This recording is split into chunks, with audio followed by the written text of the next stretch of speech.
Hello, welcome to RECENTERED episode 8.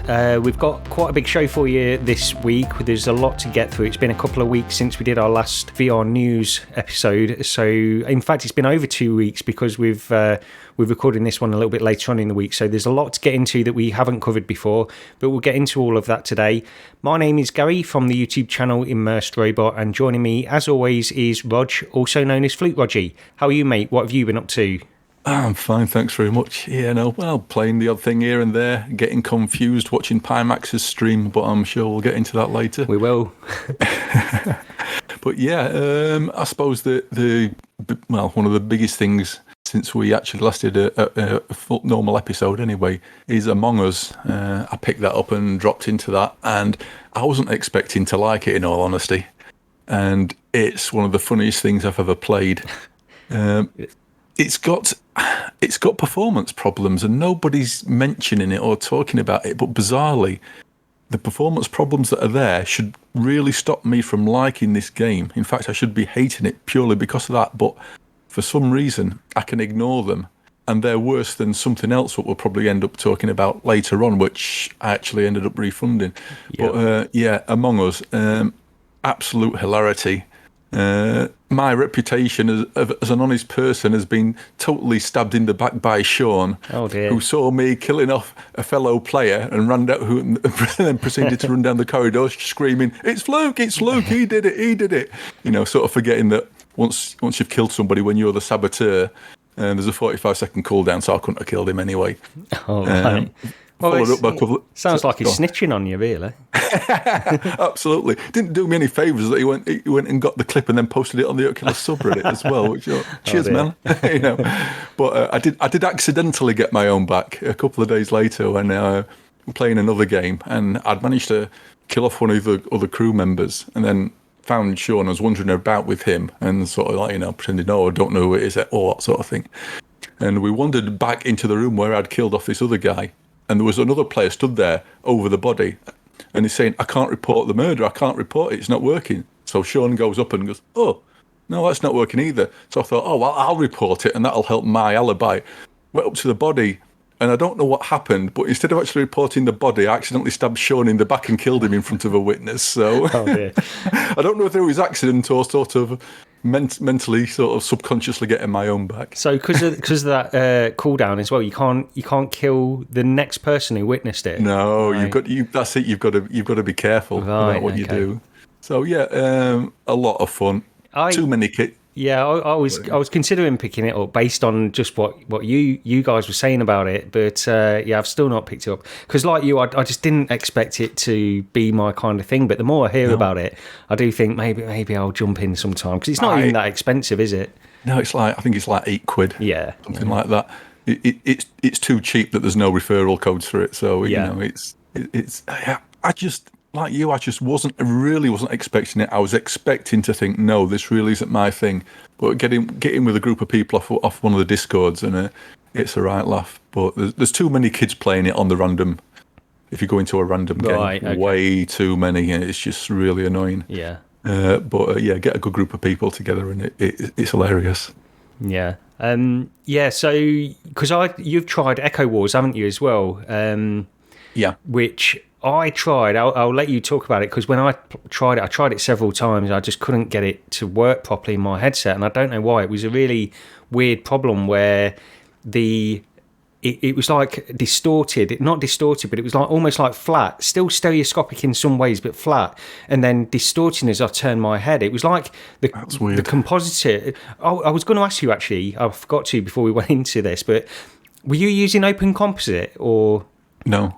Okay. No, I wasn't either. But I thought maybe you were using that, and that was why. But I don't know. I've not used that thing for years now. I forgot it existed. In all honesty, I downloaded it the other day just to give it a try to see if it because you hear often it'll run things like Skyrim. Much you get better performance on Skyrim and stuff like that, but. I can't say that I noticed too much of a difference, really. But anyway, but yeah, Echo Wars. You've played the demo of that, haven't you? So this is only a demo at the moment. It's by Ivanovich Games, who did 2076 and 1976, which I totally waxed lyrical about on the last episode. But this one's based on an old arcade game called, is it Lucky and Wild? Something like that. I think it was Mainfan who noticed with his vast knowledge of retro games. Basically, you're in a buggy driving along a road, chasing down a big, huge beastie type thing with like normal sort of humanoid enemies coming out at you from the sides and all over the place, little drop ships flying over. And yeah, I quite liked it. It's in a bit of a rough state at the minute, but I don't know. I've just got a soft spot for these Ivanovich sort of arcade-inspired games, and I'm liking the look of this one, especially since unless anybody's beaten it over the past day or so, I've still got the high score on the leaderboards at the minute. So. Oh right, that's why you like it. Yeah, absolutely. Yeah. Because when I went in, obviously I didn't play it properly for too long because I couldn't get it to work properly, but it did sort of work in the manner of speaking. But it allows you to, because you're in this buggy, and it allows you to play with a racing wheel setup as well as motion controllers, doesn't it? So you get the option to do it either or. So I did notice that, and I thought that's pretty interesting, because I would like to give that a try if I can get it to work. Yeah, my steering wheel's stuck in the loft now. I just wasn't using it enough, and it was just taking up space. But I wish I'd had it set up to give it a go. But the other thing as well, this thing's co-op, so you can have one person driving with one hand on the wheel and shooting one gun, and then you've got a co-op. Your co-op partner's got two weapons, so they're dual wielding as you're driving along. I was wondering about possible motion sickness from that, because I can remember playing. What game was it? There was a racing game ages back. I don't know if it was even. Well, it couldn't have been Drive Club. I don't know. You could put yourself in the passenger seat on a replay and watch the replay from the passenger seat point of view. It might have been GT Sport or something like that. Was it? I don't know if you tried that. Maybe. You'll have to excuse me because my mobile phone's going. That's okay. Well, you just get on to. We can move on to Walkabout if you wanted. Yeah, possibly my second favourite course at the moment. I still think 20,000 Leagues. This is the new Myst course that came out this week. Yeah, very, very good. Probably second to the 20,000 Leagues course. But they're getting something. They've got into this zone. I think where. I think they're learning how to really nail the courses now. They're not going overboard. Some of the early courses were really a bit too crazy, I think. Where I think 20,000 Leagues and the Myst courses, the holes are a bit more normal. There are some strange ones, but it feels more like a mini golf game than getting to sort of like the strange levels on some of the early ones where you were having to bounce your ball off some really oddly placed sort of like, blocks or whatever. It's such good value for money. I can't get over it. Yeah. I picked it up today because I saw you put it down on the list, and I thought, I can pick this up and then run through an 18-hole course on this Myst update before the show. So I did that, and actually I went into it on the PC version. So I decided, because obviously it's cross-buy, so you get both sets of courses on PC and Quest, and I did notice, like, you do notice it looking, better. It's better on the PC version, I will say that. It's way sharper. Yeah, it is. It was quite a surprise, because I've only really played Walkabout on Quest in the past. I think I did play it briefly, a long time ago when it first came out. But it's a lot sharper. It does look great.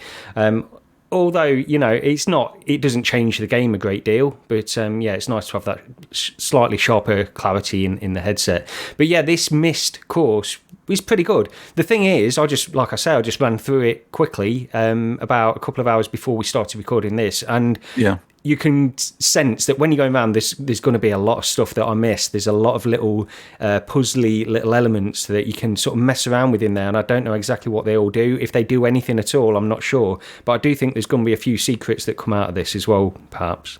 There is, because all the courses, if you go into hard mode, and I've not actually tried it on hard mode yet, but on any of the courses, if you go into hard mode, there's what they call fox hunts, which basically involve you finding an initial object of some description, which will then give you a clue to the next object, etc. Get to the end of it all, and you get a brand new club. But I was playing the normal easy course, the open course, because you have to get under par on that to open the hard one up.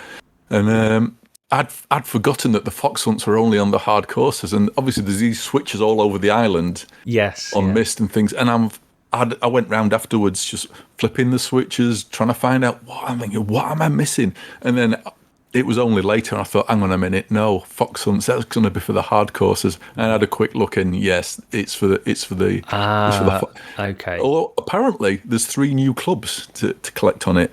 That I read. Apparently they say there's different endings, whatever that means. So I have to have a look at that in the weekend. Yeah, I will say, like the holes themselves, it was pretty good. I got 2 holes in one as well, which I was amazed at. But yeah, there's quite a lot of flukes on. I tell you, this course has got the best potential for hole-in-ones I've ever seen. I think I pretty much did the same. The one where you have to shoot it right up that large ramp. Yes, that's the one. And hit that one. I fluked that on the first go. And there was another one as well. The one where there's like a pedestal and there's arrows pointing in one direction. There's a single arrow in the middle pointing in the opposite direction. And if you hit that one, it rolls it towards the hole, and it bounced off an edge and then rolled into the hole. So I fluked that one as well. Yeah, I wonder if that's the same ones that I did, actually, thinking about it. Yeah. I think because when I looked at it afterwards, it was hole 7 and hole 11, I think. Those were the 2 that I did. But anyway, yeah, it's really good. And as they all are, I still like Labyrinth. I still think Labyrinth is a great course as well, really. It's good. It's fine. It's the weakest of the latest 3, though, I still think. Yeah, that's probably fair. So we've played that. And just quickly, before we get on to the news and some other stuff, we've got some other games that we want to get into later on. We'll be talking about Iron Man and Moss Book 2 at the end of the show. But I just wanted to make people aware as well that I've sold my Valve Index now, so I've no longer got that headset. I'm down to 1 VR headset for the first time since 2016, I think. So it's a little bit unnerving. I can't sleep at night and stuff. That's shocking. Yeah. PD actually asked me earlier on, because I mentioned that you'd sold it, and he was saying, what's this Gary's Daily Driver now? And I said, I think he's only got a Quest 2. That's it, yeah. And you were shocked. Yeah, I know. It's a bit of a surprise. But it works well enough. You know, it's part of the reason why I sold the Valve Index, because you can certainly get by with the Quest 2 if either you use AirLink or you use the wired link. And it's good enough for most stuff that you want to do. I think it's great anyway. Of course, I will say, one of the things I've noticed is that I'm slipping ever more away from being able to see the video compression on the Quest 2 when I play PC VR. The more the less I've used my Valve Index, of course, by not having it, then I've noticed the video compression far less. It was only when I was going backwards and forwards between those 2 headsets that I thought how incredibly sharp the Valve Index looked when I went back to it. But by not having it, I don't really miss it that much now, I've got to say. And the video compression's hardly anything that I notice at the moment. So yeah. I'd really like to try an Index again at some point, just to compare now, because I've got totally used to my Quest 2. I used to use my Rift S for PC purely because of the its DisplayPort cable. Yeah. But when I tried the link cable out earlier this year, the difference from when it first came out was just so absolutely shocking. It's like, well, I don't really need my Rift S sat there now. The Quest 2's more than good enough. Yeah, I feel the same. It's only because sometimes, occasionally, I would go back to the Valve Index to play, the sit-down ones like Elite Dangerous and stuff like that. And you definitely notice it. I think it's not that subtle either. I think anybody can notice this if you're literally going A to B comparison between them. But for people that say the video compression doesn't bother me, I can understand that as well. If you don't do that A to B comparison, it's not like a night and day thing if you're not literally using one headset right after the other. So, this is it. I'd say I was sort of pretty annoyed if when I can see video compression. When the link cable first came out, it was blatant. It was so obvious. It was awful to me. Yeah. And say when I moved back to it again this year, I honestly can't tell. So my eyes aren't good enough to see it if it is still visible. It's definitely much better anyway, but you've also got, they've added things on like that sharpening factor, and also you can increase the bit rate and stuff like that. I don't generally do that stuff, but you can do that, and that, of course, removes the video compression as well at the cost of latency and performance issues. But yeah. I mean, I can definitely tell the difference between the link cable and AirLink. There's no doubt there that the cable's just such a much more solid performer. But then again, I still haven't got a dedicated router to use it with, which I sort of keep umming and ahhing over getting one. Yeah, I can definitely see the difference between AirLink and a cable, but it's not huge. And I think the advantages of AirLink will cover me pretty much 90% of the time I'll use AirLink. But of course, if I want that extra little bit, then and if I'm seated, if I'm playing seated games, then I don't care about using a cable as well. So I might as well. I mean, it'll be good to compare with a new headset. So maybe a PSVR2. For instance. There we go. Yes, exactly. Yeah. So let's get on to that. So this is actually older news, but the PSVR2, just after we recorded last episode, wasn't it? The last news-based episode, anyway. It was that the price and the release date of the PSVR2 was finally announced. It's $549 in the US, £529 over here in the UK, with a Horizon bundle as well for about, is it $50 more and £50 more? It's 40 quid more over here. Okay. It's $569 over here. Yeah.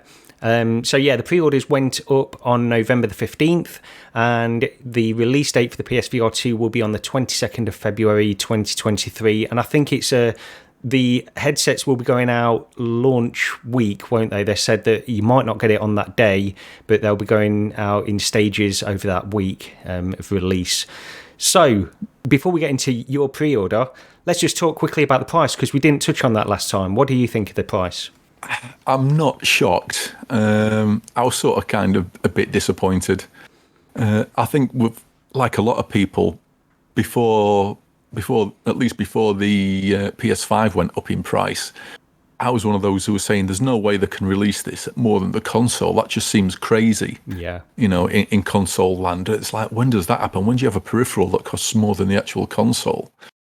But then obviously the PS5 increased in price, after Meta put the price of the Quest 2 up. And at that point I was thinking, all bets are off the table now. Yeah. And it was, I thought 500 wasn't out the question. 600, that wouldn't have surprised me, although it would have shocked me. Yeah. So yeah, you're getting some good kit for your money. I mean, if you look at it compared to PC headsets, it's a perfectly sane price. Yeah, it's a great price. This is one of the things I've been thinking about the past couple of weeks since this price was announced, and you'll get a lot of comments. I was reading a lot of comments about this. Some people saying it's way too expensive. Some people saying no, this is actually very, very cheap if you compare it to PC VR. And I was thinking, you can read these comments and they'll say, just look at the specs. It was bound to be this much. And when, if you take Sony out of this, you take the console out of this completely. And supposing a manufacturer like Samsung, for example, had just announced a headset with exactly these specs, exactly the same headset basically, but for PC VR, it would be an incredible price. I think people would be really excited to pick this up for their PC. People would be absolutely chomping at the bit to get it for PC. Exactly. If that was a PC headset at this price. But that's the thing. It's difficult for Sony because they're tying this to a console, and consoles have different expectations on price, and that's just where it lands, unfortunately. And I've been listening to mainstream gaming podcasts. I listen to them a lot, as well as VR podcasts as well, and it's sort of eye-opening to see some of the mainstream gaming perspective on this stuff, because in the past, in the run up to this announcement, months ago, there was people that were saying if it's over $200, $250, then it's dead in the water. It's got to be that price. And of course, VR enthusiasts, we all knew that was nonsense. It was never going to be that price anyway. I will say that up until probably about 6-7 months ago, I was still of the opinion it could be around $399, $400, say £400. But of course, the economy and just the continuing shortage of components and just the way things are, the price increases of technology and stuff, I expected maybe $499. Again, like you, this price doesn't really surprise me at this point, really. Yeah. But yeah, it's sorry, go ahead. I was about to say, have you actually pre-ordered one? Or? No. I decided to register because I was holding off. I had no intention of pre-ordering anyway, and I held off. And then, of course, I get all this excitement from Twitter and people in the Discord saying we've got the invitation. So I registered the day before they went up. And so, yeah, I'm way down the list. I probably won't get an invite to pre-order for a while yet anyway. And I don't know if I'll go ahead with it, even if I do. I don't think I will at this stage. I'm still thinking the back end of next year is when I'm probably going to jump into this. Right. And it's something that goes along with this price as well. For you, you've got a PS5 already. I've not got a PS5 already, so it's not a £530 headset. A VR experience for me, it's going to be £1,000 that I have to spend, and because I only want the PS5 for VR, I don't care about it for flat gaming. So it's a big ask, especially when the launch lineup, or not, we don't know exactly what's going to be on launch, but they did reveal a few more titles. There were 11 more that were really announced. Yeah. Along with this, what did you think of those? I'm hoping that there's more to come, and I think there's got to be, because a lot of the stuff, and this is one of the things that people are complaining about, is there's a horrific amount of Quest ports that have been listed. A few too many, I think, and not enough first-party Sony stuff, or at least sort of like Horizon quality stuff. It's like, where's Gran Turismo 7? That's got to be coming though, hasn't it? Surely. That is such a bigger mission. I'm properly shocked. I'll be absolutely stunned if that isn't there for launch. We've got 3 months yet until this thing comes out. Yeah. So they could be saving a few things for a proper launch event, which you don't want to blow everything sort of this early on. You want to have some excitement, going into the weeks or the last month of the pre-launch. But it's a bit. Yeah, it's not a lot to get too excited about. I mean, obviously, Call of the Mountain, I want that. I'm a massive Horizon fan. I love those games, so I want it just for that, if nothing else. But when you look at the rest of it, it's I don't know. Yeah, I mean, I think we'll get some more announcements anyway. That list, it was a little bit disappointing. There wasn't really much there that would excite me, and that's really just goes into what I was explaining with the price. For £1,000, I've got to make sure that the content library is going to be there to support that as well. And yeah, Horizon is one. Resident Evil 8 will be something. The thing is, I think they just need to, these games, they take a long time to make, and they've got limited resources on how much they can do at launch. So I just expect it to be, hopefully, a few more announcements to be released later on next year or throughout the year. Maybe if they can do something like that, set up a schedule of maybe a big title every couple of months or something like that, that would be great. But I think it's a big ask for them to push so many resources into like a AAA VR game of the scope of what Horizon will hopefully be.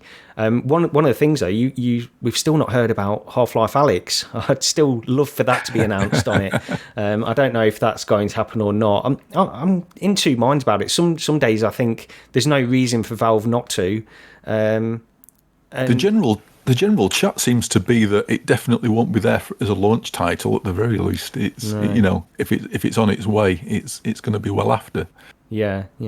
I mean, you've got other big titles as well that they are sort of porting over to that. Like No Man's Sky will be there as well, and that should be a big upgrade over what people are used to on the original PSVR. So that should be great as well. So it's not like they've not got any titles. I think they've got quite a decent amount there, but when they're showing off titles that a lot of people have played on Quest, it's probably less exciting for me personally, but maybe for the more console community that are just getting into PSVR2, all of these titles are things that they perhaps more excited for. Yeah, I don't know if you saw the prices as well. A lot of the stuff seems to be in the sort of 20 to 30 quid range. Then you've got slight outlier with Galaxy's Edge at 40 quid. Right. I don't know how much that was on Quest. I'm sure that seems to be a bit more expensive. I know it's an enhanced edition, so they've gone back and redone some stuff.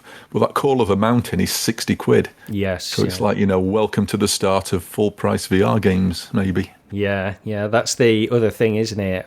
It all comes down to these prices. At the moment, it's just difficult because the way the economy is at the moment, I think everybody's had to cut back on certain things, and it's just a difficult thing to ask people to spend that much money on if the VR aspect is the only thing that they're interested in with this. But we'll see what it does. Fortunately enough, I always tend to buy the Sony consoles when they come out anyway, so I've had my PS5 since launch, so I suppose at least in that regard it's only half the amount of damage to my bank account. Yeah, I think there's 25 million PS5s out there, isn't there? I think they've said that as well, so there's no shortage. It's selling pretty well considering of the stock shortages, the people still struggling to get hold of them in some ways. I think if you really want one, you could probably find one in certain places now. But even on Amazon, you have to sort of register and have an invitation to purchase a PS5 through Amazon unless you go for one of the more expensive bundles. So that's something that they're still doing. But I think you can...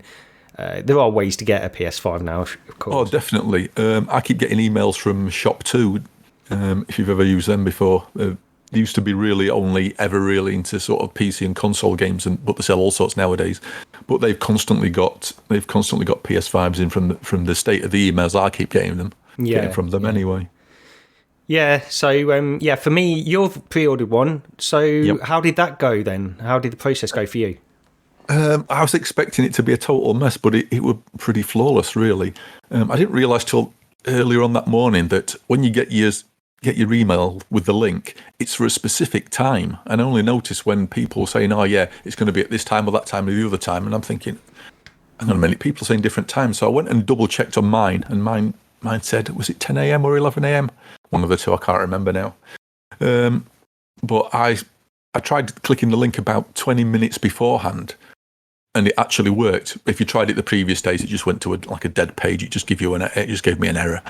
But it came up with you'll be shortly placed into a queue. I thought, okay. About 5 minutes later, you're in a queue now. Estimated waiting time is about 1 hour. I thought, what? Now, this is 15 minutes before I'm supposed to click the link according to the email, but it had already, Okay. It says I was in a queue, I think, an hour. So I thought, I'll leave the page there. But as soon as, I think it was 10 a.m., it said, but as soon as it hit the hour, my waiting time immediately went to 0, and it was like, okay, here's the shop, what do you want to buy? I was like, oh, fine, okay. So, so I've got the Horizon bundle and then the charging dock for the controllers as well. Excellent. Yeah, I think that bundle is the only choice to get, isn't it? You've got to get that because of that game as well. Well, it saves 20 quid on a copy of Horizon anyway. So yeah. So I've heard differing things, but I think most people have said that the pre-order system went pretty well for them, for a majority of people anyway. There's been a couple of outliers on that. I think there's been people that have said that it didn't really work too well for them. Also, there's people that are very angry because they registered months ago, for the pre-order system, and they've still not received their emails, their invites, and things like that. But I don't know how they judge that. It'd be interesting. But There's been so many wild and wonderful and wacky theories, and each time, I've thought of something. I read something somewhere where which totally contradicts it. It just seems utterly random. Like you say, there was an option, an email. I don't remember if it was an email or a web page months ago where you could register interest, not for pre-ordering, but just with PSVR2. And I did that, and I think PD did that as well. And we both got our pre-order invites straight away. As soon as they started sending them out, we got them. Oh, right. And so I thought, I wonder if that was it. But then again, no. There's people on Discord saying, I did the same thing, and I've not, and they've registered with the new, with the new webpage as well, and they've still not got their invites. Yeah, it seems to me that if you got the invite, then the process was pretty simple. But there's definitely some disappointed people out there as well. But I'll see when I'll get my invite. Probably won't be for months, but but there's not long till release date anyway. So I'll keep an eye out. Maybe later on next year I'll pick one of these up. But looking forward to hearing your impressions when you get one on launch anyway, and we can definitely dive into that on this show. Yeah, definitely. Okay, well, we'll get into the Pimax stuff next. So we've got they had this event last week, the Pimax Portal event, which it's a handheld basically. So this new Portal device, it's like a handheld Android gaming system where you can detach the controllers switch-like and then place the actual tablet part itself into a VR headset enclosure, Gear VR-like, and then it becomes a VR headset as well. You place the two controllers into these other separate enclosures which allow for 60 degrees tracking. It's got 100 degrees field of view at 27 pixels per degree. It runs on an XR2 chip. There's a lot of specs, by the way. I'm not going to go through absolutely everything on this headset. If you're interested, I'll put a link to the presentation because it's ridiculous. I can't name everything. I've just got a list of a few things here. But so yeah, it runs on the XR2 chip. It's WiGig. It's got WiGig attachment, Wi-Fi 6E as well. It's got detachable motion controllers, as I've already mentioned. It's got a native HDMI option, so you can connect it to your PC for HDMI, a native feed. It's got 4K display, LCD or QLED display versions. There are two separate versions of this. It's got PC VR game streaming, flat game streaming. It's got a mini PC option, so you can stream games from that. All of these different things, as I mentioned, too much to really go into. They also called this is the Multiverse Entertainment System, or MES. So that's their words. That was what the video was called on YouTube. And that just leads me into thinking, there were certain parts on this that just felt like parody. I don't know if they're trying to do this tongue-in-cheek kind of thing in parts of this video. I honestly can't tell, because there was a section in this video where the head of Pimax said he was sort of imitating the Steve Jobs iPhone reveal. He was doing this thing where he had this, we're releasing a handheld, a VR headset, a portable PC gaming system, a living room hub, 4 revolutionary products. These, of course, are not 4 separate products. It's all one, which is exactly what Steve Jobs did with the iPhone. So there is definitely some elements of parody in it. I don't know how it was intended to come across or anything like that. I'm sure that was intended, but I just don't know how far they were going with it. What did you think of this, Rog?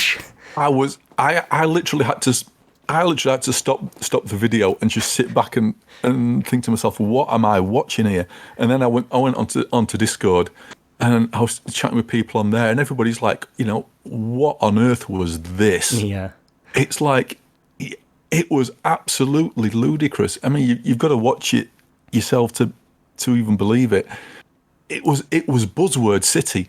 Any buzzword you've ever heard related to VR or gaming, they threw it in there, along with as many new ones they could seem to try and invent. Yeah. It was mind-blowing, not in a good way. The other thing with this Portal as well, of course, it's a Kickstarter project. So there's companies that do this. Pimax started with a Kickstarter, and a lot of companies will. It's a Kickstarter. It's supposed to start the company off, start the ball rolling. Well, I mean, Oculus did. Exactly. Modern VR started with a Kickstarter. But why, companies do. There are some companies that will go back to Kickstarter to fund a certain project. They are doing this, and this just leads me to be even more skeptical than I would have been. And they said in the presentation, like, it's intended to, gauge consumer interest and these kinds of things, putting it on the consumer, which is a legitimate, I can understand that argument from some respects, but at this point, I don't like it when I see that Kickstarter thing happening. And just I'll finish off these lists of things that I've got just so people are aware. But the prices of this is for $300 for the 128 gigabyte handheld, just the handheld itself, and $400 for the 256 gigabyte version. then it's $550 for the 256GB HDR QLED version of the handheld. Then you've got $450 for the VR accessory LCD model, so you get the handheld plus the VR headset accessory as well. $600 for the QLED version of that. You've got all of these different versions. And I've wrote here in the notes, we now have 1 billion current Pimax models, and we're still waiting on the Pimax 12K QLED, the Pimax Crystal, and now we've got the Pimax Portal Kickstarter. This just leads into what I think a lot of other people have said. I do not understand why Pimax just don't try to focus a little bit more on some of their stuff. And it's frustrating because the 8KX, it's a good headset. There's no denying it. I personally wouldn't pick one up for the price that it is, but there's no denying it's a good headset, which people absolutely love. But by doing this, they're sort of playing into the critics of this company, in my opinion. Yeah, it's absolutely unbelievable. The amount of accessories and peripherals it's staggering. It's like, I was looking at this and thinking, well, I mean, I never owned one, but do you remember the old Game Boy Advance with the big magnifying screen you could clip onto it, then the speakers on the side, and by the end of it, you had this big bulky console that you couldn't really do anything with. It wasn't portable anymore. Yeah, it's like it's just reminded me of that. When you see some of the images with all the extra stuff laid out around it, I'm thinking you're going to have a big cardboard box with just 90% of the gear just shoved aside into it. It's just unbelievable. I mean. Another thing, what everybody was saying as well, when you watch that video and you see it slide into like a docking holder, into the goggles you stick on your head. Yeah. It's like, oh my God, they've just reinvented Gear VR. It's like, what is going on? Oh, Daydream. It looks a lot like the Daydream thing as well, with the little tab. I mean, I made this comparison with the 12K QLED, like. Some of Pimax products, they feel a bit like Homer's car. Do you know that episode of The Simpsons where Homer designed a car? Yes. I mentioned that about the 12K QLED, but this is even more so, really. They're just throwing everything in there. It's like their eyes are constantly darting around the industry, seeing what people are interested in, thinking, we need that in the next headset. No matter what it takes, we need everything into this next headset. It's too much. And just to be fair to them, I sort of am pleased that there is a company doing this kind of stuff. They're pushing it in this direction. I'm glad that there's a company doing it. It doesn't mean that I'm going to purchase anything that they do, but it's interesting to get that kind of perspective and see if they can pull any of this stuff off, because the Crystal is something like the Pimax Crystal headset does sound like a pretty good headset to me, honestly. I would be very interested to try that headset, and they've proved themselves with the 8KX, so that's something. But this one is unbelievable. You're not the only person who'd like to try the Crystal either. Did you see the chat channel for that presentation? It was full of people going, "Where's the Crystal? Show me the Crystal." Yeah. They didn't want this handheld. They wanted the Crystal, and then about partway through it, somebody went, "Oh, Pimax RIP, press F to pay respects," and just the entire chat channel were flooded with F. It devolved into a total joke. I noticed there was a comment from Sweeviver went by at one point, and that just scrolled off the screen as everybody were absolutely taking the mess out of it. Honestly, the chat channel was embarrassing. Yeah, it's and like I say, I feel like they're playing into their critics. If they could have saved this. Why not save this for a little bit longer? Just hold something back and have something like a release schedule that people can actually get on board with. They announced the 12K QLED, then they announced the Crystal, which is actually coming out before the 12K QLED. And the schedule for everything just seems like a complete mess. It's like completely disorganised. Yeah. And I'm somebody who actually, like I've said, I think the 8KX is a good headset. It's solid and there's nothing wrong with it at all. But when you see this, it's difficult to defend them in some ways. It's just frustrating. You absolutely know before this thing even ships, they're going to announce the next one. Surely not. Surely not. They will. Yeah. They will. It's their business model. Get everybody's money for and get them wanting one thing before it's shipped. Oh, here's another one. Yeah. That's what it looks like from Yeah, from my point of view. Yeah, people go into this thing about it's a scam. I don't think it's a scam necessarily, but there are certain aspects like they offered this reward system for people. Anybody that bought an 8KX or something like that, they get a discount. They'll get the full cost of that headset back if they pre-order a Pimax Crystal or the 12K QLED when that arrives. To me, that's, it's good in some ways if they actually do that and pull it off, but people are still waiting to get the Crystal, and it does seem like a way of just getting people to purchase old stuff just so they've got a chance of getting the new stuff. And I don't know. Some of the stuff that we're coming out with, though, it starts talking about naturalness. Naturalness? What are you babbling on about? Basically, they've rebranded presence. Right. Having a sense of presence. It's now naturalness. Yeah, I didn't watch the whole presentation like you, so I probably missed that bit. It's a VR 3.0 headset for the mainstream. It's like, are we really on versions? Are we? And then another one came up. So the technology is finally here that VR is for VR self-awareness. Oh, VR self-awareness? Should I be running to the hills here or what? Is AI taking over? No, they're on about tracking. Oh yeah, that's right. Facial tracking and spatial tracking is now VR self-awareness. It's like, stop. Yeah.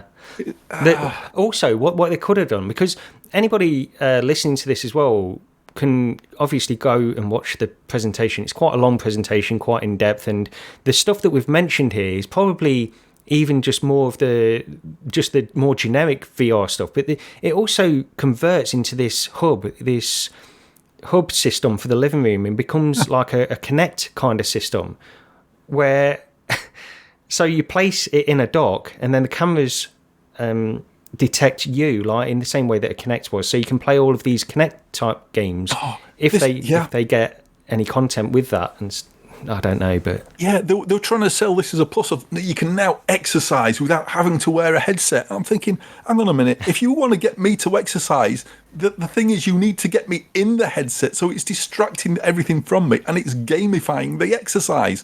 I'm not going to sit there shadow boxing in front of my TV.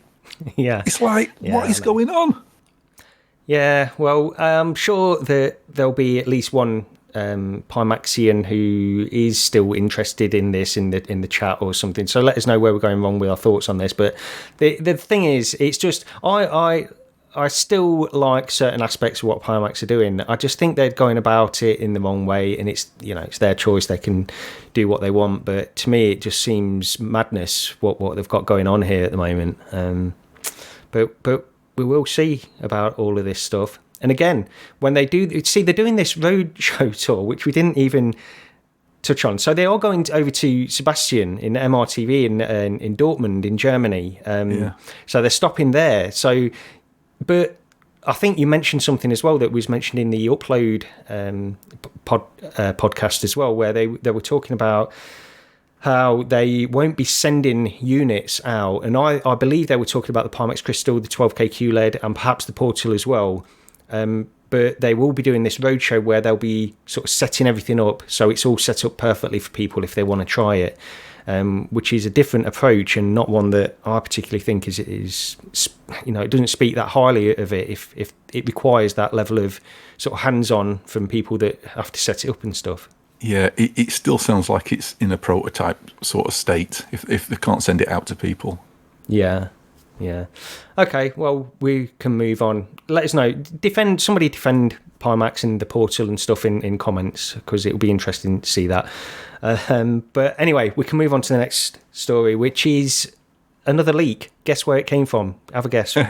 I don't know. Is it somebody who might be a bit sad? Or, rhymes with rad? Something like that. I think. It's along those lines, yeah. So Brad Lynch, sadly it's Bradley, he's back at it. He's got his sources on the trail yet again, and he leaked the new HTC standalone. So they had some little teasers just before Quest Pro, I think was just before the Connect, the last Connect. HTC tweeted out some, little snippets that they usually do, little corners of headsets and stuff like that, just to get people excited, but not really. And that's what they did. And now Brad has just basically revealed what the new HTC product is going to be. Unfortunately, it looks like it's going to be a consumer product. We're not used to that from HTC for a while, so that's good. But the images that Brad got access to were black and white images, and he worked with this person. I forget the person's name now, apologies for that, but he works with this 3D renderer who is able to generate these images, which is probably what I'm showing on the YouTube video of this podcast right now. And it looks like it's very similar in form factor to the Vive Flow, which is a headset that came out a while ago. It wasn't really something I paid a lot of attention to. Did you ever pay a lot of attention to that, Rog? I never really paid much attention to any Vive stuff, in all honesty. Yeah. It's the Vive Flow, it was like very small form factor. It used pancake lenses, had a diopter adjustment.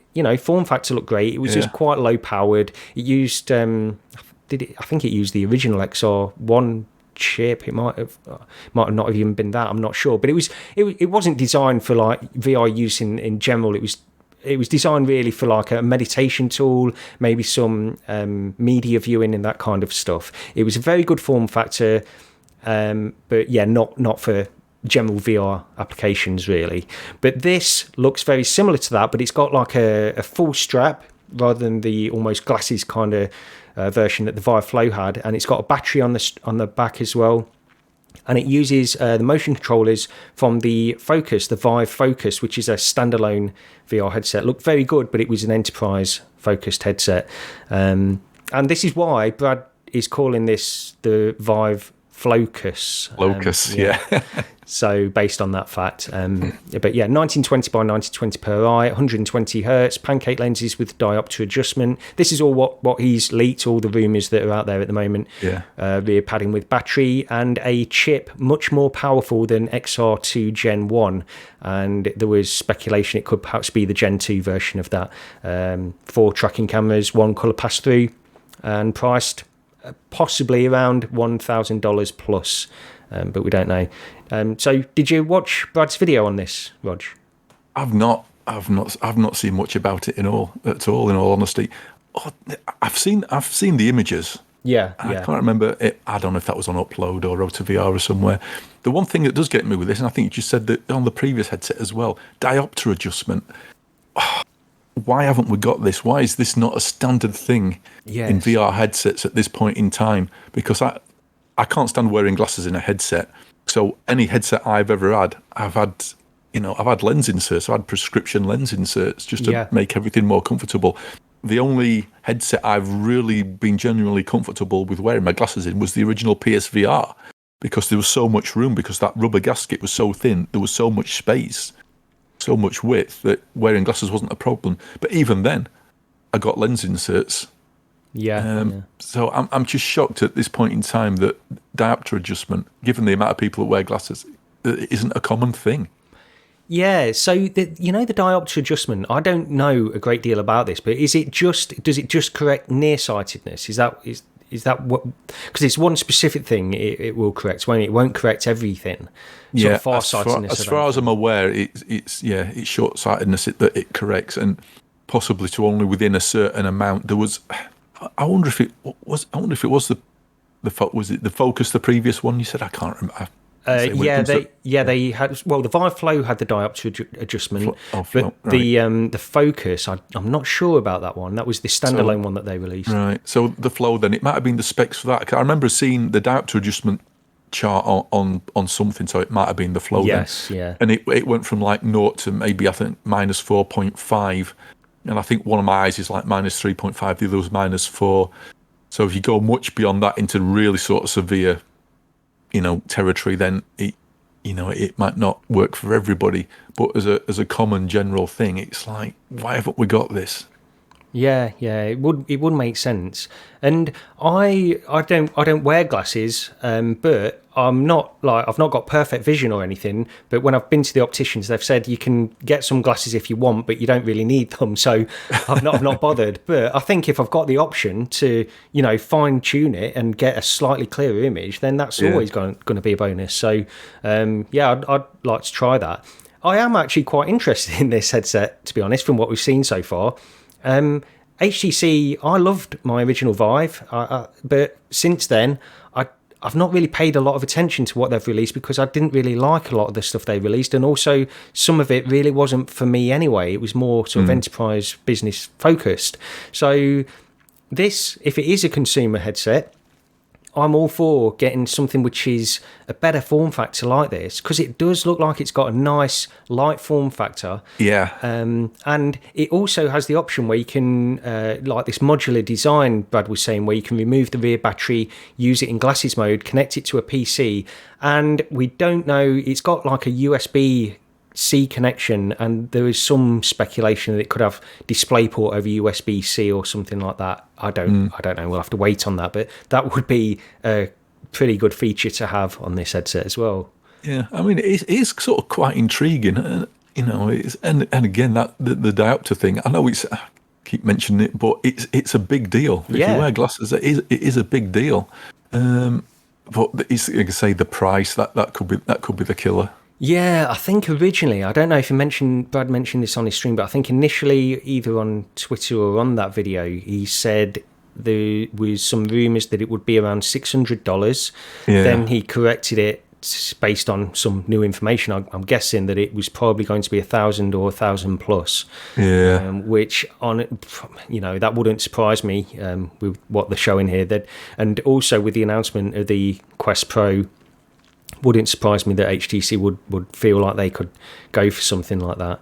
I think if it, say if it's something like that turned up at around sort of $600 or 600 quid, I'd be like, I'd be very, very tempted. But I mean, if I ever spend $1,000, £1,000 on a headset again, it's going to have to be substantially better than anything we've currently got. Yeah, I feel the same way actually, and I think like by selling my Valve Index, which was the most expensive piece of VR equipment I think I've ever purchased, it's got to be.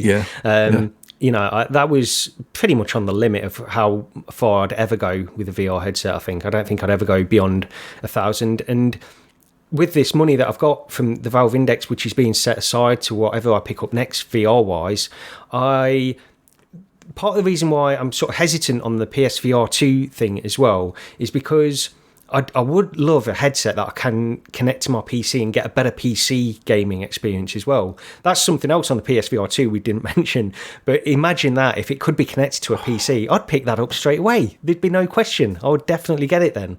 Do you think like, sort of like the hacker crowd out there are going to manage to sort some drivers out and get it working on PC sharpish? Yeah, I think they will, but I tried a long time ago. I tried the original PSVR on PC and I didn't have a great experience with it. I'd want sort of official support, PC support from that really before I consider that. Maybe the hacker community will surprise me and we'll get great support for it. And I think there will be people working on it, but it could take a while. Who knows? But yeah, that's part of the reason why I'm excited about this HTC headset. Whatever it is, if it's a standalone headset, which they've got Vive port, they've got a good library that you would have there as well. But especially if it can be connected to a PC, that would be the sort of the next section where the next big thing for me. Where if you could get a native like DisplayPort over USB connection with that form factor. That would be interesting, but yeah, again, the price would probably push me away. Well, let's hope it's not as bad as it's sounding like it's going to be. Yeah, we'll see. Yeah. Okay, just quickly to mention, this only broke today, really, because Qualcomm had a reveal of some new chips. They didn't mention the XR2 Gen 2 in the presentation. I haven't looked a lot about this, but I did notice on RotoVR and Upload VR they reported that Qualcomm revealed a Snapdragon AR2 Gen 1 chip. So this is purpose-built, head-worn augmented reality platform, and it consists of actually 3 separate processors. It's got an AR processor for sensor perception and video output, an AR co-processor for sensor fusion and dedicated computer vision tasks, and then it's also got a separate Wi-Fi 7 chip for co-processing and split rendering with a separate device. It's got very low power consumption. So just quickly to mention, they've created this specifically for small form factor glasses. Eventually, is what they're going for with this, and they've separated it up into 3 distinct processors to, I think it's to limit sort of the heat problems that a lot of these smaller form factors have. They've got separate processors, so nothing has to run quite as hot in one place. They're distributing that load. It's got low power consumption and can be paired with smaller, lighter batteries to get down to that small glasses form factor. So it's something to keep an eye on, but there's not a lot of details on that yet, really. No, I was surprised just before we started recording when you pointed that out, because I'd totally missed that on the show notes. I'd not even heard of it. Yeah, it was literally about 3 or 4 hours ago before we started recording. So I just caught it.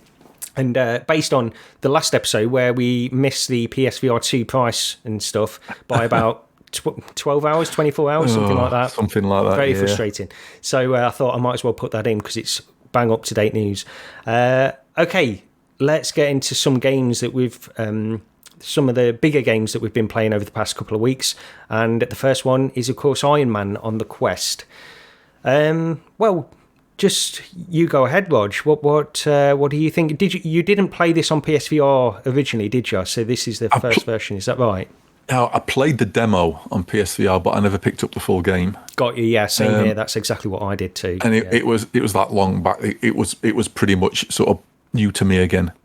Where do I start? Plus points. I love the control system on this.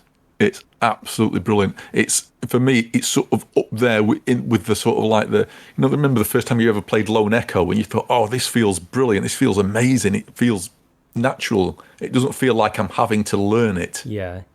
And it sort of felt like that. Okay, with some of the attacks, some of the, punching down to the ground and stuff, a bit of learning involved. But the way the control system felt, I thought it was absolutely fantastic. What I didn't think was fantastic, what a lot of people don't seem to agree with me on, although some people do, is the performance. It just wasn't good enough. Now, bizarrely, this performs better than Among Us does. And I don't know why I can ignore the performance in Among Us and I can't in this. Maybe it's the nature of the game. Do you think, on that point, Among Us, do you think it's partially to do with like network performance issues or just general game performance? I don't think so, because even when you stood there by yourself where there's nobody else in the room while you're waiting, unless something weird's going off, then I don't think it is. Okay. And the PC one definitely runs a lot better than the Quest version. But the weird thing is, and maybe it's the asynchronous space warp or whatever, if you put smooth turning on and rotate using the stick, you can see it's not smooth. You can see it's juddering. You compare that to something like Resident Evil 4 or even Walkabout Mini Golf. If you stand on the spot and rotate, it's smooth. Yeah. This isn't. When you walk forward, it's not. There's a judder there. But initially I thought, I can't play it like this, and I moved to the PC one, and there was still some issues. It's nowhere near as bad, but you could still see the problems. Yeah. But later on, I went back to Quest again, and ended up playing it, and I don't know how. I'm still sort of shocked. I got past it. I got past the performance. But anyway, we're talking about Iron Man here. Nowhere near as many issues performance-wise, but what there is there, each time it happens, because you'll be playing it and it's smooth, and then it might be just a frame or two, or it might be even more. You might see it drop into reprojection, and it just takes me out of that scenario. Maybe it's because it's like, fast arcade pace thing, and just want it smooth. Yeah, but even when you're walking around the house, so this is the thing, it's like inconsistent frame drops. This is what is happening here as well. You can be walking around the house, nothing really going on, and you'll just get these occasional stutters as you move around.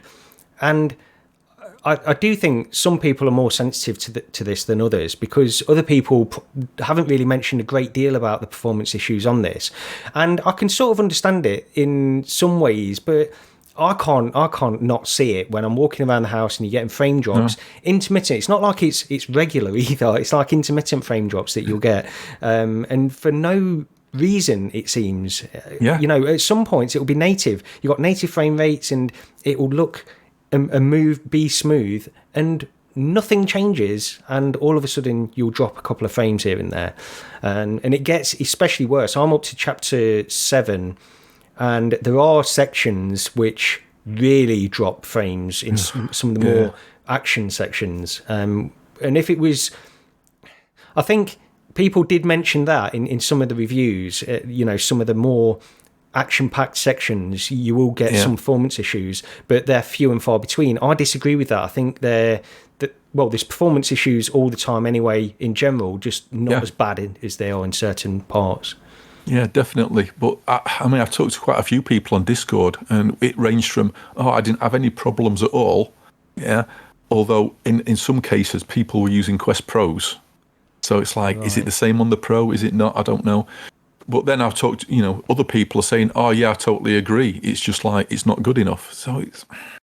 Are people's expectations just dropping, or what? Well, one of the things, because I remember when I did a review of Green Hell VR, didn't I? And I remember you contacting me afterwards and saying, I don't know how you can play this because the performance... That is a different situation, and I know what you're talking about, because the HUD and things like that, it's jerky, but it's a different situation, because that was the first game that used application spacewalk, where it was supposed to be running in sort of half frame rates, and you got those artifacts which are probably worse than we're used to. Those artifacts are worse than we're used to than on like PC asynchronous space warp or something like that. So I can understand that point of view. The problem with Iron Man is that at some points you'll have native frame rate and it looks great, but then you'll be dropping frames a few seconds later. And I don't like that inconsistency between it, because the unpredictability of it. Yeah. Whereas in Green Hell VR, I sort of accepted, okay, they're using this application space warp, this is the implementation, and I can sort of deal with that, really. But I wonder if that's why I could end up coping with it in Among Us, in the fact that it isn't inconsistent and every now and again and just seemingly at random. It's like it all the time. So at least there is a consistency there. But the weird thing with Among Us is, even though I can see it in the movement, your actual hands are perfectly fluid all the time. Oh, right. This was the weird thing. I tried to make my hands look wrong, juddery or whatever, perfectly smooth. So I don't know whether there's some like ASW going off there, and I don't know, because with Among Us there's no distortion. There's no visible distortion of like space warp happening. It's a perfectly clean image. It's just the movement's juddery, but your hands are really smooth. Very, very odd. Yeah. But yeah, so what did you think of the game itself, Iron Man? As like I say, I love the actual flight mechanics. I thought I could, if it had performed as well as I wanted it to, I could have probably spent quite a bit of time doing like the time trial stuff. Actually, I really like that. The first mission as well, which is the one I played on PSVR anyway, I think it's a great opening mission, but then it sort of suddenly seems to go downhill. Admittedly, I only played the first 3 missions, and the performance were putting me off, and I had enough. And then I ended up watching some of the later missions on YouTube.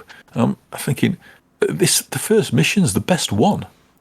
It just, it sort of seems to just go downhill.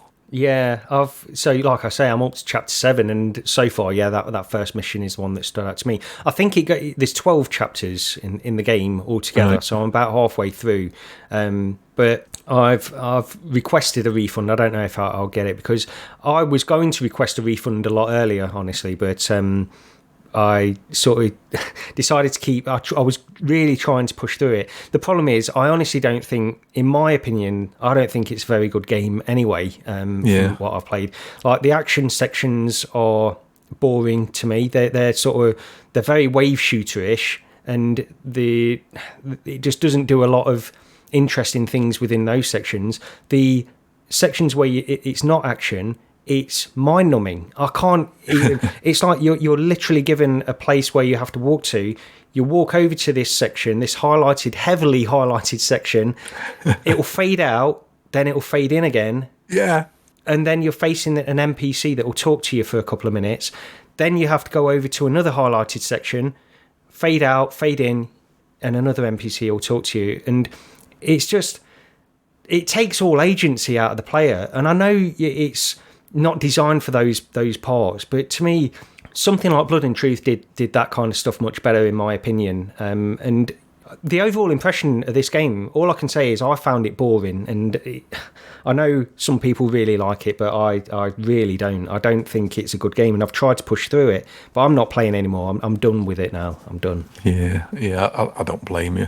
I'll say that the performance just did me in with it anyway. I just couldn't push past the performance, but I think is it the Shanghai level where you get to as well? It's like, that was, yeah, it, like you say, it was just boring. Yeah, it was so generic. Nah. Yeah, I mean, I'll say there was a discussion I was going to get into actually with Iron Man, and because Iron Man was a PSVR title originally, and Blood and Truth was a PSVR title, and I do think that they share some aspects of that thing where they take agency out of the player. In some ways, I could sort of deal with it in Blood and Truth, but with this one, I just couldn't. And I don't know if developers are being pushed by Sony in a certain direction, although they were back then, because it seems to be that any title that Sony were either a first-party title or one that they invested money into bring to PSVR2, they all seem to have this slight coating of taking agency away just to keep them very safe, very comfortable VR experiences.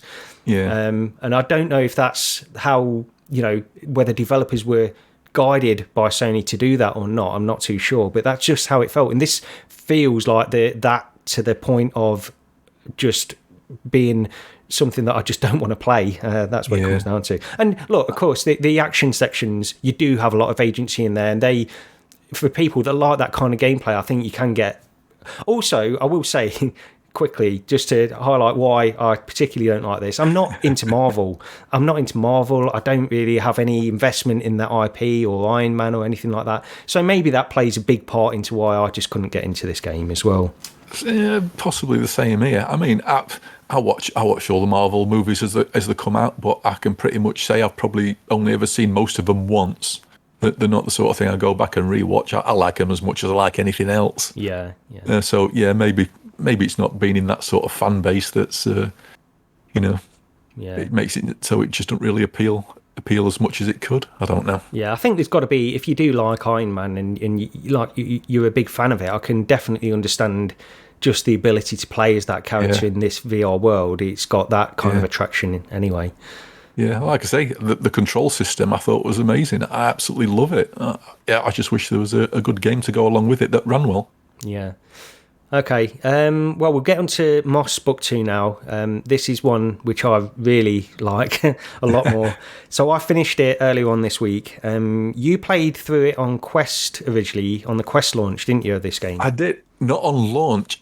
I played through this about a month before I think I said, yes, okay, I'll do this podcast. Okay. Because prior to that, VR for this year for me had been absolutely horrifically sort of poor.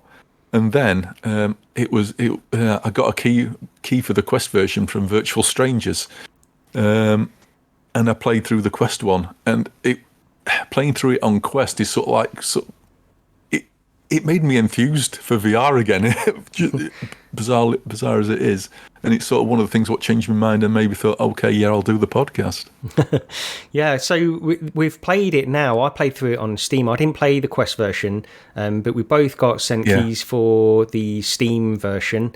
So I played through it the first time, and I played the original game on PSVR. Fantastic. I absolutely loved it on PSVR. I think it's so well suited to that. But yeah, this one, the reason, because I held off, I was going to pick it up on Quest when it launched, but I held off because I looked at a lot of the reviews, and I felt, and maybe this is a takeaway that I had from the reviews, not a fault of the reviews themselves, but it was just more of the same. And I'm always hesitant. It's the reason I've not picked up Lone Echo 2 yet, and I will get to it. But I'm always hesitant when a game is just sort of feels like more of the same. And the first third of Moss Book 2 is very similar to the original game, but then it changes, and you've got different environments, you've got different characters, different weapons, and we won't give any spoilers away or anything like that with this, but there's different abilities that Quill gets that just make this far more an in-depth game, in my opinion, than the original. Did you play the original as well, Rog? Yeah, I played it on Steam. Okay, yeah. So I think from sort of a third of the way through Beyond, this game takes things to a next level, and there's a lot more stuff to do, and I really enjoyed it all the way through. They've upped their game in so many different ways from the original, in my opinion. You've got the environments, which were great in the first place anyway, but with this, it's just, there's so much little detail, and not just in like the near field, but also if you look up and you look at some of the distant objects that you're travelling to or travelling away from, it's just like the spectacle of this game in VR is fantastic. It's weird how a third-person game where you're controlling this small little character can make you feel so immersed in that world. Yeah. It's, more so than pretty most games, I think, that I've seen this year. And it's... The PC version is definitely sort of a nice sort of like icing on the cake sort of thing compared to the Quest one. But if you haven't got PC VR, you have got Quest, don't think you're going to be missing out. I mean, there's a few graphical effects on the PC one that aren't there on Quest. But I think I finished it on Quest. I'm probably about 2/3 of the way through on PC. And I don't think you'll think you're missing out on anything if you play the Quest version. It's still a fantastic version, but the PC one, it's nice. Yeah. The graphics, like I say, the detail and everything like that is just a step up, in my opinion, from the original. And it could be because I played the original on PSVR, but then I played a little bit of the original on Quest, so I sort of got used to that. And then jumping from that to Moss Book 2 on PC was quite a big step up in my opinion, from that. But anyway, the game's really good. Like I say, you've got all these new abilities, but also the puzzles. There's some really inventive puzzles with this, especially towards the end, which... The original had some interesting stuff in there, but nothing to the extent of this, I don't think, anyway. And I think, because it took me about 6 hours, I think, almost exactly 6 hours to play through from start to finish. And I took my time with it. I wasn't rushing through, so you could probably get this done a lot quicker. Did you play all the way through on PC, or again? No, I'm about 2/3 of the way through. When I played it on Quest, I think I hit just under 7 hours. Okay. Because I remember thinking at the time it was about half an hour shorter than my playthrough when I played Stray, which is a great flat game if you've never played it. That's really good. So I think probably about 7 hours for me. Playing through it again, I got to, I say, about 2/3 of the way through, and I got there fairly quickly compared to my first time through. But I say, playing the first time I played it through, I was looking for like the hidden scrolls and everything to try and collect as many of those as I could. So. I just sort of got those when I saw them. I didn't go out of my way to get them, really. That's just how I play those kind of games. I never really tried 100% anything. I don't think I've ever tried to do that. But did you get into any of the vaults where you get the extra armor? Oh, I did. Is that where they light up? You've got the circle that lights up. Yeah, I was very close. It was like a millimetre away from completing one time. So should have just hit a few more things. Purely cosmetic stuff in there, but oh right, okay. It gives you a reason to go around smashing all the vases anyway. I think this is just an exceptional game, honestly. It's one that I think the first game got criticised for the combat being too simplistic and things like that. And while it's still relatively simplistic in this, at least you've got a variety of options to choose from to kill the enemies. And one of the things I would love to get in this, if there's a Moss Book 3 or something like that, I'd like a bigger variety of enemies. I think that's one thing where you've got how many enemies? Maybe 4 enemies, something like that throughout. Variety is not that great, really. I mean, yeah, there are some, without giving any specifics away, there are some boss battles in it. Yes, good ones as well. There's a variety there, yeah. That final one, I struggled for a long time. I couldn't work out, but it's pretty obvious once you know how. The weird thing with Moss is, when I got stuck, it wasn't really because it was difficult. It was just because I was missing. I just blatantly failed to spot something in the environment. Yeah.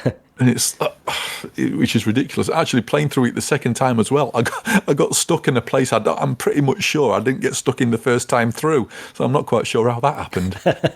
Yeah, no, I highly recommend this. I love the first one, and I love this one even more. It's a better game all round, in my opinion. It's just a better game. It just evokes a proper sense of wonder while you're wandering through that world. It's just fantastic. Yeah, one of the things I would love to see, though, is as well, because it does make you think about how you could potentially improve it. And I always like this when I'm playing a game like this. It's a bit like, Micro Machines, where you've got all these human scale things that you're driving around. Moss, I don't feel like Moss plays with that enough. I would love to see more sort of human scale objects. That I know there are some around there, but I would love to see that a little bit more out in the open. But it did it more in the first one from what I recall, because I remember when you were on that raft and I think there was like a human-sized helmet and stuff about, and then and so there were sort of like remnants of the human world there, but I don't really recall much in the second one of that happening. You still got like large creatures. It was like that rabbit in the at one point, and I didn't even see it there on the screen until the thing moved, and I must have been on that screen at least a minute. Yeah, it's a big rabbit. It is, yeah. This deer, I think I did see a deer in as well there at one point. But that helmet in the first one was the thing I was thinking of, because I did see like plant pots. I think there's a section where you heading towards a building and there's sort of plant pots lying around and stuff. And I did see that, but other than that, there's not a great deal in there. But they're going for this different kind of thing, this sort of small creature world, separate fantasy world, aren't they? So yeah. I mean, if he ever did do another one, I'd like to see him play more into the sort of like the remnant of the human world. Yes, yeah. That would be really good. And it's got, they've got sort of left it open at the end. I think they could either end it where it is, or they could carry on if they wanted, couldn't they? It could go either way, really. Yeah. But leading from that, just quickly, the Game Awards for the Best VR Game of the Year was announced, and these are After the Fall, Among Us VR, Bone Lab, Moss Book 2, and Red Matter 2. So I just wanted to ask Rog quickly, which one would you pick out of those? Right. Firstly, I won't pick After the Fall because it does something what annoys me, and that's that it came out last year. And I don't care it came out in December last year. It came out last year. And I don't see why these award shows have got to have the award show right in the last month of the year that the award show for. I know. It's like, leave it till January, leave it till February. It doesn't really matter. No. But just leave it from January to December, and then there's no arguments about it. Among Us VR... This is sort of a tough one because it's an absolute laugh. But as somebody else was saying, I don't know if it was that was on being on Virtual Strangers, or I can't remember. Is it the game that makes it good, or is it playing it with people that makes it good? Does it set it up for a good social experience? Because the game itself's really simplistic. Yeah. So again, I don't think. It's a good game, and I think people should try it. I mean, it's like £8. If you don't like it, refund it, but give it a go. But give it a go if you try and get into, get in with a group of people from like a Discord or whatever, whatever community you might be a member of online. Bone Lab, no. I'm not even going to justify anything. No, listen to several episodes ago. We went. Yeah, no. Which sort of, well. From this list, and I struggle to think of anything outside this list what you could put on, really. But Moss Book 2 and Red Matter 2, I mean, Red Matter 2 is just an absolute technical achievement on Quest. Yep. I think Moss is the better game. Yeah, of course, I'm going for between those two as well. They're the two that I'll go for. And the problem is they're two very different games, aren't they, as well? It's difficult to... This is it. They are very different games, but there's more that I could think of to put right with Red Matter 2 than I could think of with Moss. Yeah, that's a good point. I think Moss overall is a better game too, but Red Matter 2's got that sci-fi element, which it always sort of gets me when you're wandering around on those planets and looking out to Neptune and stuff. It's something about that gets me. So it was amazing. It was absolutely amazing. And say technically and visually, it should have an award for that. Just for what they managed to achieve on mobile is absolutely shocking. But when push comes to shove, if I had to decide between two things purely on one thing, I always tend to go more for fantasy than I do for sci-fi. Right. So okay. I'd have to pick Moss. Yeah, I'm opposite. So I'll go for Red Matter 2 then. We'll see who wins. Okay.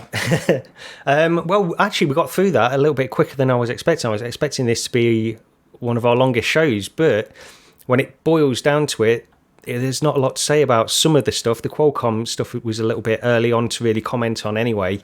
But yeah, there's a few things I just want to go through because we always forget to mention this, or I do.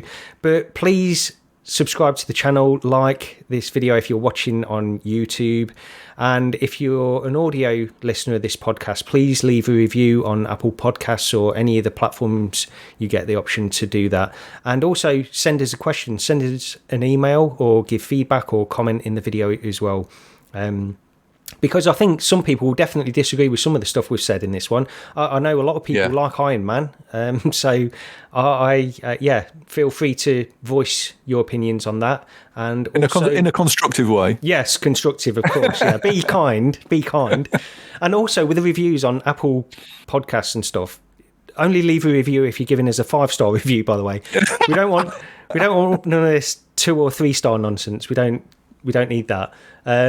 But also, Pimax. I think there are some people that are big fans of Pimax that might disagree with some of the opinions. Yeah. Although it's difficult to defend Portal, I'll be honest. But you know, we'll see. It could be incredible, and feel free to constructively defend that too.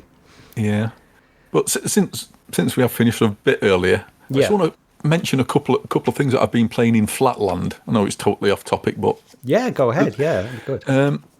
I finally got round to playing What Remains of Edith Finch. And if you've heard that one, it's sort of classed as a walking simulator. Have you ever played it? That was the first game I finished on my Steam Deck. And really? I really enjoyed that. I played it earlier on today. I went through it and I went back and got the trophies for the platinum because it was dead easy to get the trophies.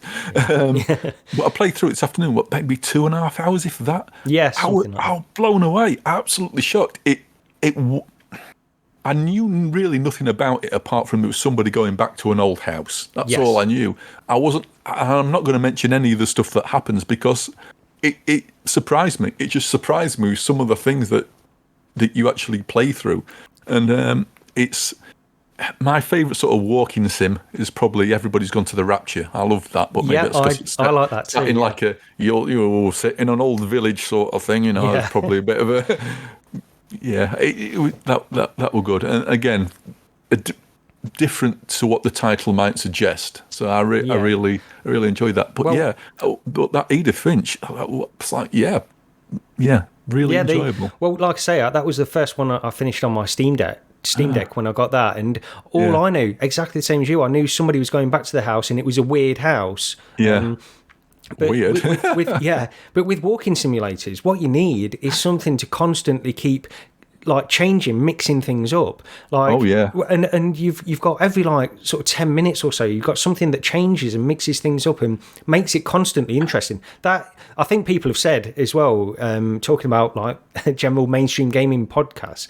I remember when that game first came out, people were saying basically this is the best walking simulator. And since then, there's not been too many that have tried to emulate that kind of thing because they did it so well. It's the best one. And like you, I liked Everybody's Gone to the Rapture. I played that on my PS4 and I thought that was a pretty good game, but What Remains of Edith Finch was far better in my opinion. It is. It's just like you say, it keeps changing, and there's a lot of narration going off as well. So it's not like a text-heavy game or anything like that. You're constantly being talked to as you're making your way through the game. So you're not having to stop and listen to something or stop and read something. You know, you're getting the story as you're told to you as you experience these different stories within the house. Yeah. And it's like, just proper surprised. So yeah, definitely. I mean, it's a few years old now, that one, but definitely check it out if you haven't.